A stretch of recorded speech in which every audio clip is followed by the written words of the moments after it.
बधाई देता हूं, बहुत बहुत शुभकामनाएं देता हूं।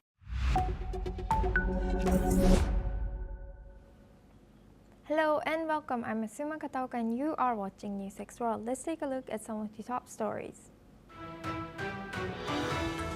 Ukraine launched a drone strike that ignited a massive fire at an oil depot in Russia's resort city of Sochi, with over 120 firefighters battling the blaze in a 2,000 cubic meter fuel tank. This is according to Regional Governor Veniamin Kondratiev. Meanwhile, Ukraine's overnight drone attack on Voronezh has injured one woman and set multiple homes and utility buildings on fire. According to Governor Alexander Gusev, Russia's air defense forces intercepted approximately 15 Ukrainian drones over the southern region, Governor Gusev has said via Telegram. U.S. Envoy Steve Witkoff, while visiting the families of hostages held by Hamas, told them that he is working with the Israeli government on a plan to end the Gaza war, while President Donald Trump also has made resolving the conflict a central goal of his administration, despite stalled negotiations and escalating humanitarian crisis in Gaza. The family of Israeli hostage Eviatar David has condemned a new video Hamas showing him looking emaciated, calling it a vile hunger campaign and accusing Hamas of deliberate starvation for propaganda. David, who was abducted during the Hamas attack in October 2023, is among 49 hostages still held in Gaza, including 27 confirmed dead, according to the Israeli military. President Felix Tshisekedi of the Democratic Republic of Congo has called on lawmakers to formally declare that a genocide which has been taking place in the country's conflict-torn eastern region that has plagued the area for decades, particularly amid escalating tensions with armed groups. The Krashenikov volcano in Russia's Kamchatka Peninsula has erupted for the first time in 600 years, possibly triggered by last week's massive earthquake in the Far East, according to Russia's RIA news agency.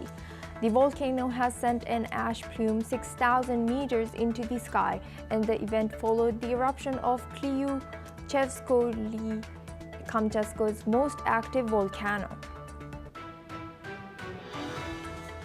Chilean state-owned miner Codelco has confirmed the death of a second worker among 5 trapped miners at its El Teniente mine after a collapse caused by a strong tremor. The victim's identity is still pending official confirmation, bringing the death toll to 2 from the accident that struck the Endesita section of the mine on Thursday. Lionel Messi was forced to exit injured in the 11th minute during Inter Miami's Leagues Cup penalty shootout victory over Mexico's Necaxa on Saturday, according to ESPN.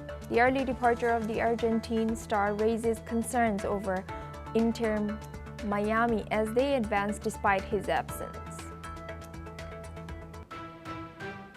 Multiple protests have erupted in Tel Aviv over the Gaza war and the ongoing hostage crisis. Demonstrators are demanding the safe return of hostages amid growing fears for their well-being. Anger surged after Hamas released videos showing 24-year-old Eviatar David looking emaciated in a Gaza tunnel. His family calls it a live hunger experiment and accuses Hamas of starving him as propaganda. David has kidnapped during the Nova Music Festival attack, where 370 were killed and 44 hostages taken. Of the 251 hostages, 49 remain in Gaza, 27 are believed dead. The family now urges world leaders to ensure aid reaches the hostages before it's too late. Let's listen in to what some of the protesters have said. We met Witkoff today. I was the first one to ask him the question and trying to show some sign of criticism. I asked him 8 months ago, Trump said he's for ending wars. More than 3 months ago, you came and met us here at the square told us that you are doing everything to get a deal. Since then, things gotten worse. Where are we going to? We understood the criticism, but it didn't give me any meaningful answer. We're standing with photos of children that have been murdered since October 7th. Over 18,500 children have been murdered by the Israeli army. We're here to say that this is not going to bring us security, that this is not right, that we are against this. Now, for this discussion, we are joined by Shruti Dasgupta. She is an international affairs expert, joins us live from New Delhi. Thank you, Shruti, for joining us today. Good to see you. So we see that there's growing protest within Israel demanding for ceasefire. So how might this protest in Tel Aviv influence Israeli domestic policies? Greetings, Asuma. Thank you for inviting me. I assume that this protest is the Israeli way of asking to put the hostages first, since the peace talks in Qatar have been found to be not getting any fruits. They want the government, the coalition government led by Netanyahu, to place the hostages' well-being and return before they put their entire agenda against Hamas and its demolition to be considered before the Hamas. So hostages first and Hamas later is what these protests show us. It also shows us that the Israeli people are tired of the long wars, not just this one, the ones that it has been fighting from its inception, and the later ones in this particular past 2 years that they have fought with, or at least proxy wars that they've fought, and the war with Iran. So it has led to a de-spiriting kind of an environment in the Israeli people themselves, and they want an end to it so that they can focus on gaining, repairing their souls and repairing their families and homes and move forward. So Netanyahu is faced with a tough choice that if and whenever the war ends, and that is what the people are asking from him, and the hostages come home, he may not come back to power, and people will not appreciate his leadership anymore because he put his agenda of Hamas before the actual health of Israelis. And Shruti, now what diplomatic avenues are still available for international actors for negotiating the release of hostages? Well, one of them is very common, to keep urging the two sides to come on the talking table and iron out their differences. But we've seen that no matter how many number of peace talks that they have held, Hamas, even up till recently, has stated very clearly that it refuses to demilitarize. And that is a hard point for Netanyahu and his peace talk team, that Hamas needs to go. Because as you have understood, and we've seen world over, that if Hamas continues, Gazans will continue to be used as shields, as they are still being used when the aid questions continue to rise, and Hamas will flourish, and terror will reign in the Middle East. So we need to ensure, as international actors, that pressure is not just put on the IDF to end the war, but also on Hamas to answer for their crimes. And that is a voice that I found very few to be actually voicing. In fact, if I'm not wrong, in the recent social media post, some of the Hamas representatives have said that the other nations recognizing Palestine as a state is a fruit of the October 7th attack, which basically shows that the world is playing right into the agenda of Hamas's October 7th attack and the atrocities it has committed. And they have used Gazans' plight to get their points across to the world, and at the cost of Israeli lives, so which is really sad. So we need to hold Hamas accountable and put pressures there. Thank you, Shruti, for sharing that. Please stay with us as we come back to you for our next discussion as well. Now we move on to our next news. U.S. Envoy Steve Witkoff says he's working with Israel on a plan that could end the Gaza war. Speaking to hostage families in Tel Aviv, the envoy also backed a rebuilding plan for Gaza, linked to a full hostage release and Hamas demilitarization. This comes as a shocking video shows hostage Eviatar David digging his own grave. Meanwhile, the humanitarian crisis in Gaza deepens. Dozens have died from starvation, including children. UN agencies say aid must flow by land and fast Israel says it is working to increase access despite blaming Hamas for the suffering. Now we go back to our guest discussion with Shruti Dasgupta. Thank you, Shruti, for staying with us. Now, what do you think what was achieved while Steve Witkoff, the first U.S. envoy, high-level U.S. envoy who visited Gaza as well as Tel Aviv? Well, for one, it gave a political face to the US administration that one of their own went out on ground to speak with the people and seek the truth. So there is a political angle to it. Beyond that, there is also that the world actors that have stakes in the game, because the Gaza Humanitarian Foundation is run by US and Israel together. So the people who have stakes in the game, and US themselves have militarily supported Israel in their quest for vengeance against Hamas. So people with the stakes in the game are there on the ground and looking at exactly what is being said and not the propaganda that is spread by either side of the media. So that helps. But beyond that, I do not know how Steve Witkoff is going to pull out the rat from his hat and ensure peace there. There is going to be demilitarization of Hamas when Hamas themselves have condemned his visit and have called it political propaganda and refused his request for demilitarization of the Gaza Strip and Hamas himself. So Witkoff is saying the words, but they're mere platitudes. They're not going to end up with any actual action on ground until unless all Western nations that have stood against Israel's Gaza starvation also stand against Hamas and their deliberate starvation of an Israeli, just so that they can showcase the plight of a Jew to the world. Those images remind me of Holocaust, and it's really, really sad that a terrorist organization is left blameless in all of this propaganda. Yes, and Shruti, now what are the prospects of a US-led plan to end the Gaza conflict, and how realistic is for Israel and Hamas to agree on terms like hostage release? Hamas depends on the goodwill of the world, because they have been sending out images, and the data unfortunately plays right into their hands when IDF acts militarily against civilians. So these the collateral damage or even suspicious Hamas activities end up with a lot of flack from the Western world. So Hamas is depending on the goodwill of the world, whereas Israel is depending on the goodwill of USA to keep its place in the Middle East, because it's surrounded by Islamic nations, none of them friendly to it.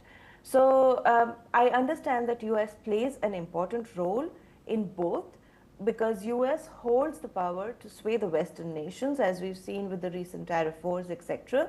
So US holds considerable force in the Western world. Still, their words have weight, but whether Hamas will listen to US or not is not something that we can decide. I assume that a more delicate approach via the Islamic nations, specifically Qatar and Iran, would be more fruitful to get Hamas to agree to the terms that at least seem reasonable.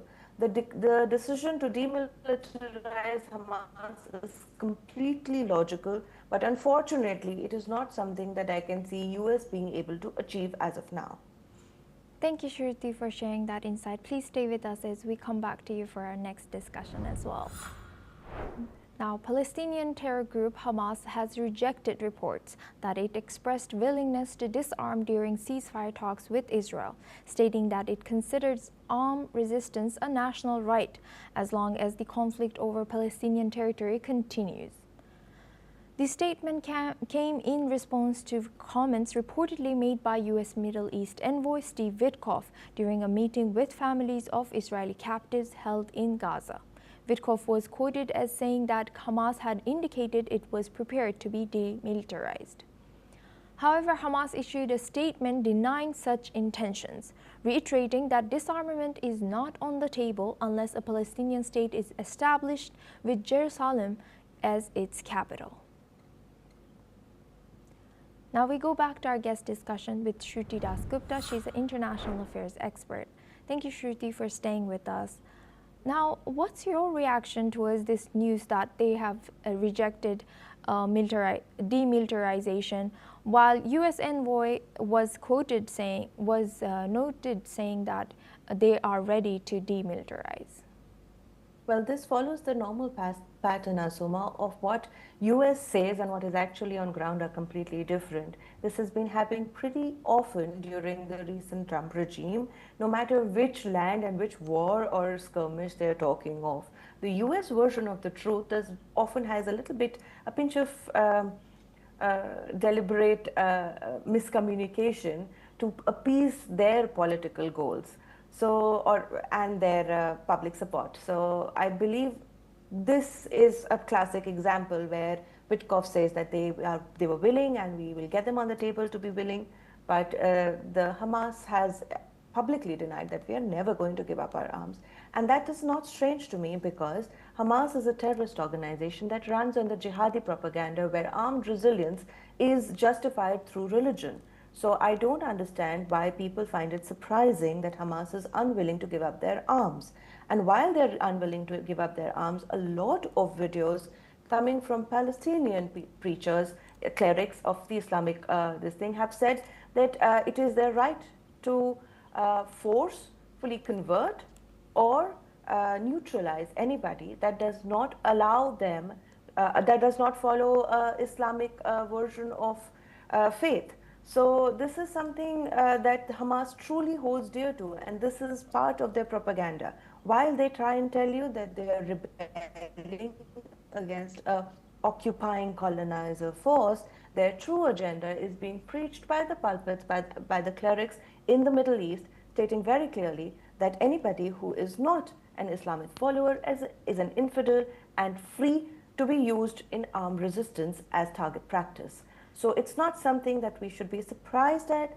Hamas is not going to give up. It's a terrorist organization that has government control of Gaza unless Hamas is handpicked out of there, which is proving to be more and more difficult, as we've seen during the 22-month war, that it is not as easy to single out Hamas from Gazans and Gazans from Hamas, or even from the UN, from certain reports regarding the UNRWA. So we found that Hamas has deeper roots than the world anticipated, and is more difficult to take out of the equation of Israel and Gaza. And this is going to be a problem that the world is going to have to put their heads together and find a solution to as soon as possible. Yes, indeed. Thank you very much, Shruti Das Gupta, for joining us today and sharing your insight throughout our news. Now we move on to our next news. The International Atomic Energy Agency, is known as IAEA, has reported hearing explosions near Ukraine's Zaporizhzhia nuclear power plant. According to the IAEA, one of the plant's auxiliary facilities was attacked, raising further concerns over nuclear safety in the region. The attacked facility is situated just 1,200 meters from the Zaporizhzhia nuclear power plant's perimeter. The IAEA team, which was present at the site, reported seeing smoke still rising from the location well into the afternoon. Now for this discussion, we are joined by Dr. Satoru Nagao. He's a fellow at Hudson Institute, joins us live from Tokyo, Japan. Thank you, Doctor, for joining us today. Good to see you. Now, what are the immediate risks posed by explosion near the Zaporizhzhia nuclear power plant? Of course, if the drone or missiles that hit the nuclear facilities, this is a direct threat of the radioactive spread or the.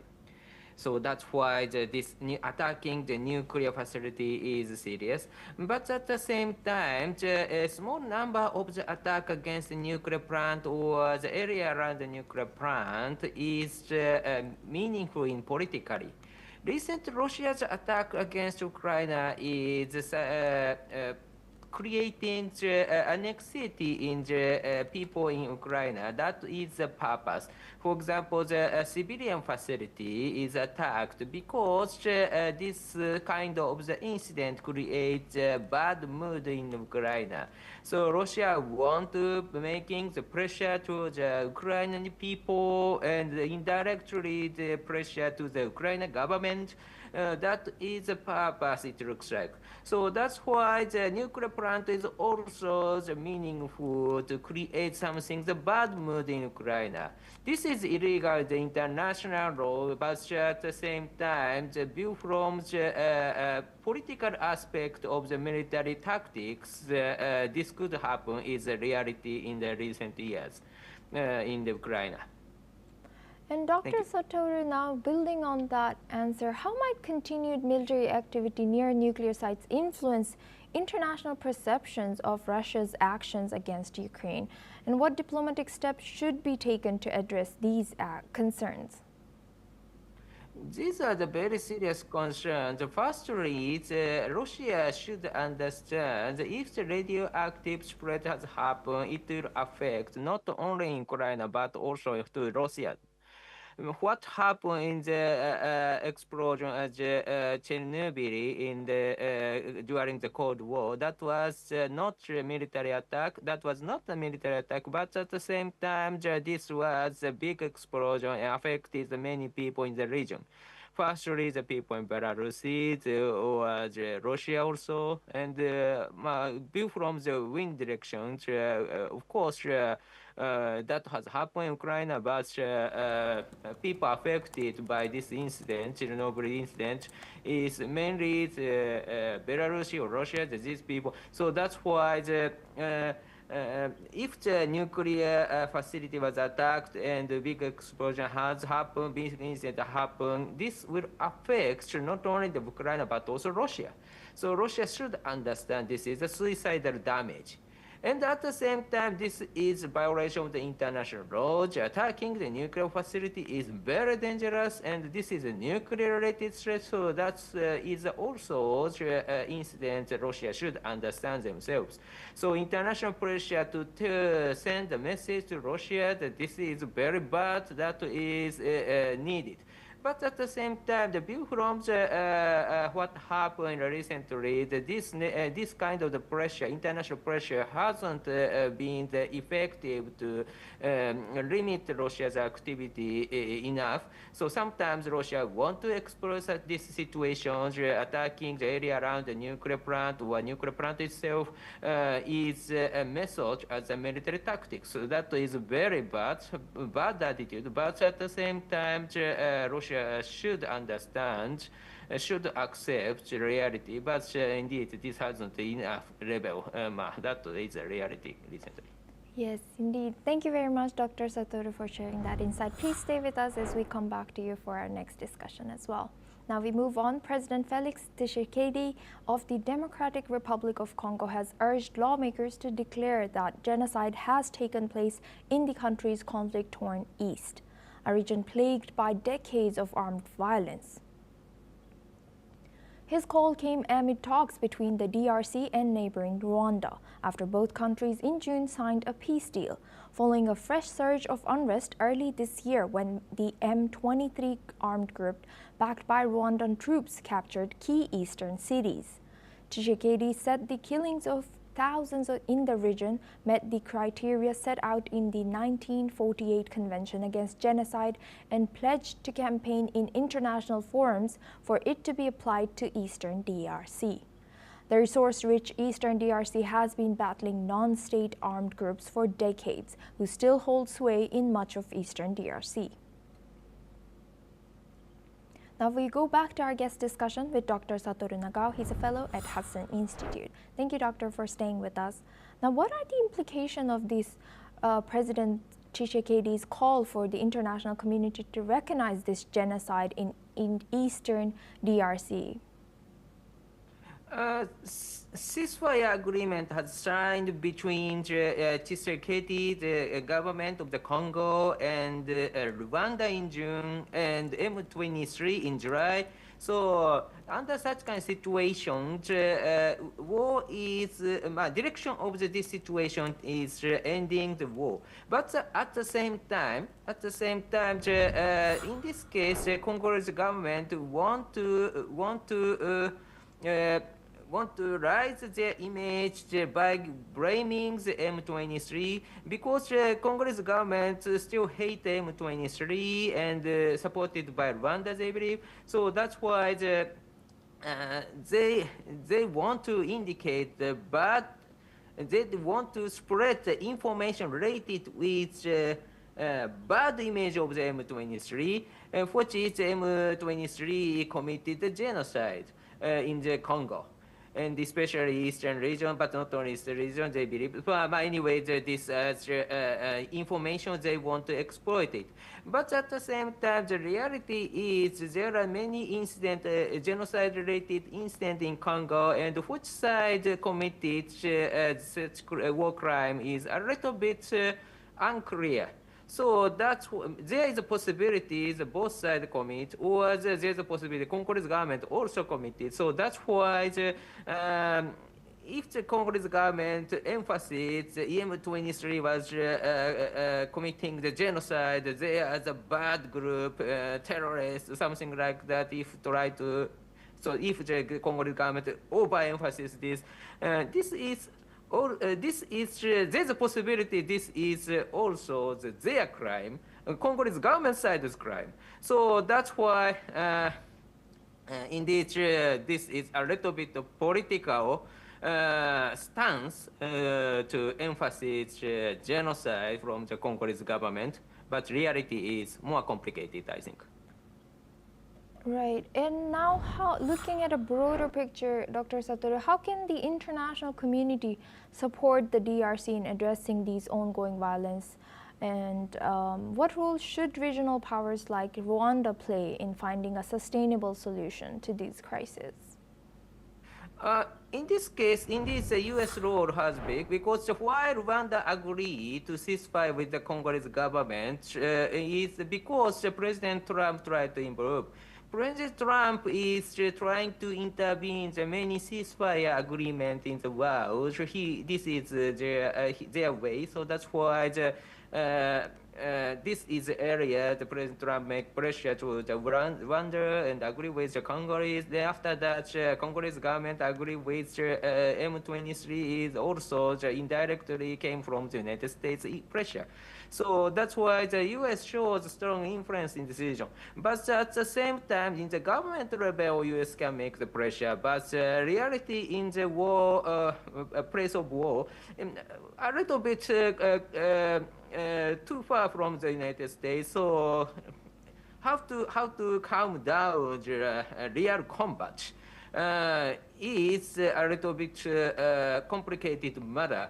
Congolese government, if on surface they can say that we can stop the war, M23, yes, we can stop the war, but this is only the leadership level. If in the soldiers level they continue to attack each other, in this case, this is not ceasefire. So that's why the international community, of course, will make pressure like the United States this time. That's true, and this has succeeded. But at the same time, how to calm down the combat in the soldiers level is another matter of concern, I think. Thank you very much, Dr. Satoru Nagao, for joining us and sharing your insight throughout our news. Well, that's all we have time for. We will continue to bring more news updates from around the world.